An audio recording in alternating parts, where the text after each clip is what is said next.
El storytelling es el arte y la ciencia también de crear, por un lado, de crear relatos y de contar relatos con propósitos persuasivos y con propósitos de comunicación de una idea, de un producto, y también con propósitos de comunicación y de vínculo emocional, de conexión emocional.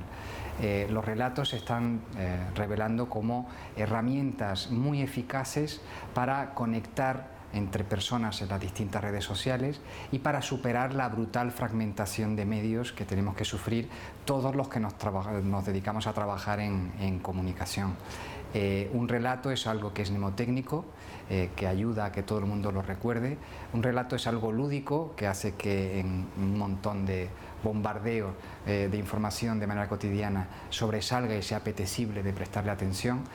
Un relato genera y tiene un contexto. Es muy difícil romper un relato y eliminar su contexto. El reto hoy en día con la saturación en comunicación es lograr superar esa fragmentación del contexto que hace que la información no tenga sentido. Y un relato conecta a personas de distintos ámbitos porque trabaja con emociones humanas básicas y con conflictos básicos que interesan a mucha gente. Las claves de construcción de un buen relato, da igual si es un relato corporativo, si es un relato de marca, si es un relato personal que contamos para comunicarnos en el día a día como ejecutivos o personas que trabajan en el mundo de la empresa, las claves son las mismas. Un relato primero es una secuencia de acontecimientos. Luego tenemos que pensar en cuál es el orden a la hora de estructurar la información, qué cuento primero y qué hay después. Lo normal es que tengamos una lógica aristotélica, presentación, nudo y desenlace, pero hay muchas maneras de ordenar la información, ¿no? Después de la secuencia de acontecimientos tenemos conflictos y hay muchos tipos de conflictos. Un relato es interesante porque ilustra un conflicto que tiene un personaje y nuestra audiencia va a colocarse en los zapatos de ese personaje y va a estar preguntándose qué haría yo si tuviera ese conflicto delante en mi vida, cómo lo solucionaría. Por eso un relato implica tanto, porque implica emocionalmente a la persona que está prestándole atención. Un relato tiene que tener emociones, un relato que es aséptico, 100% racional, un relato que no conecta emocionalmente no es un relato. Luego es difícil que en una hoja de Excel podamos construir algo narrativo, no imposible, pero más difícil. Un relato son sensaciones, tendemos por deformación a contar relatos que son audiovisuales, la gente que trabajamos en comunicaciones masivas, o en relatos personales que salen de nuestra boca, y muchas veces pensamos cuál es la textura de este relato. Bueno, un edificio puede ser un relato y un edificio también tiene toda una reflexión en cuanto a qué materiales, con qué materiales está construido. Hay sensaciones también en eso. Un relato contiene verdad, en ningún momento estamos hablando de construir mentiras. Hasta los relatos de ficción contienen grandes verdades de la vida, si no la audiencia va a desconectar y va a decir eso no se parece a lo que yo comparto como mi verdad cultural.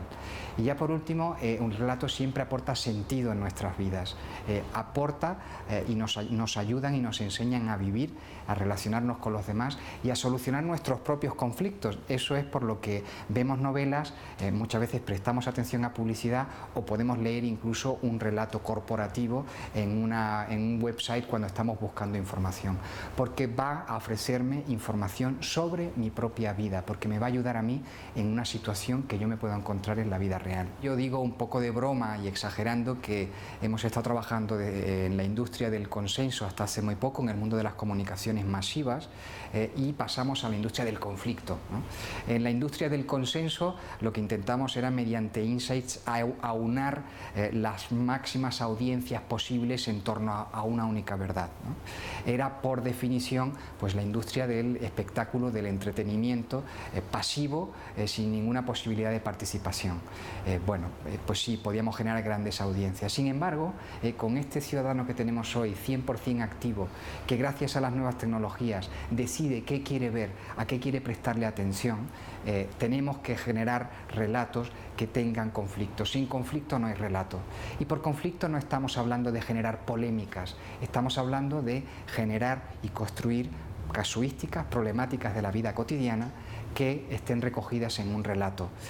Gracias a ese conflicto podemos captar la atención de gente que puede tender a pensar que ese conflicto se le puede ocurrir en su vida y prestar atención a nuestro relato.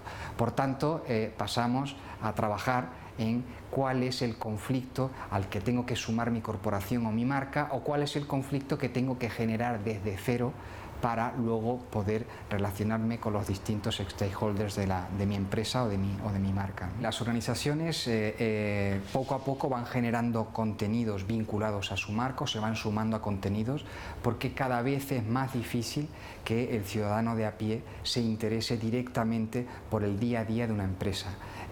Añadir o trabajar con contenidos que están más cercanos a la vida cotidiana de las personas y a las casuísticas reales de las personas aumenta las posibilidades de que nuestra empresa y la casuística particular de nuestra empresa sea algo compartido por la totalidad. Básicamente aportan ilusión, aportan realidad, aportan relato a empresas que muchas veces todavía no tienen muy definidos cuáles son los relatos o no tienen miembros, empleados, clientes, proveedores que generan sus propios relatos. Cuando hablamos de branded content y contenido, no estamos diciendo que sea la única solución. De hecho, el mejor branded content del mundo es los relatos de los empleados, de los clientes, de los consumidores, de los miembros de esa organización, si somos capaces de encontrar esos relatos. Para mí ese es el reto de verdad. El branded content, tal y como se entiende, el riesgo que tiene es que sea un añadido artificial, una silicona que metemos en la marca para que la marca resulte más espectacular.